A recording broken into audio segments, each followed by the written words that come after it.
dégg mu nekkaat ci biir vie mën a génn def ay vidéo mën a def ay publicité mais tey ji publicité yu mu def jamono ji day metti vidéo bu mu dugal góor jigéen bi ngay dégg ak puuskatu day bi waa kii du jigéen bi doon défendre moroomu jigéenam te loolu rafetul day yàq publicité day tax sponsor yi duñ ko ñeme léegi nag pour coow li fay bu fekkee fase bi du dëgg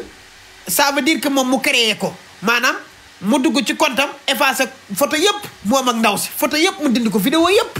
gars yi naan tas na bu ko defee mu mën a suul puskatu day bi coowu day yeeg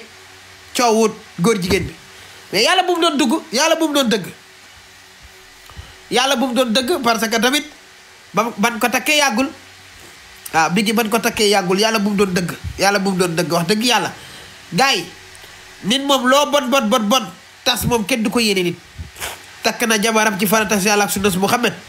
nan def belle vie rek ay tas moom du lu baax waaw man moom tas moom yéene wu ma ko wóor na yàlla barki yàlla tas kenn du ko yéene nit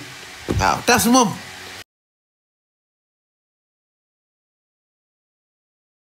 kenn du ko yéene nit waaw yàlla na yàlla defal la jàmm nga continuer ak sa jabar waaw ndax doy na waar de waaw doy na waar moom waaw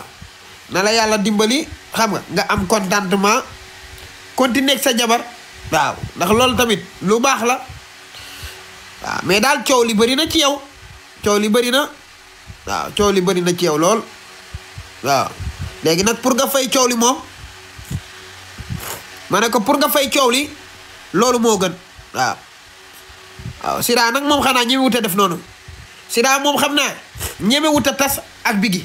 Sira yow ñeme woo fase Biggi heure bii déedéet Biggi bala nga koo fase da nga ko ëmbal di nga ko ëmbal de di nga ko ëmbal ndax yaa dugg ci moom yow yaa ne Biggi góor la te yow moom nga napp moom nga bëgg te moom nga bëgg a sëyal kon di nga ëmbal Biggi fase bi duñ ko d'accord de faaw Biggi ëmb da ngay ëmbal Biggi par force bala moo tas lu leer laa la wax Sira sinon di nga am ak man problème ah di nga am ak man problème bu Biggi ëmbul fase ko te ëmbaloo ko nga xool fasel Biggi te ëmbaloo ko nga xool yàlla bu mu doon dëgg mais fase ko rek essayel fase ko te ëmbaloo ko essayel fase ko te ëmbaloo ko nga xool waaw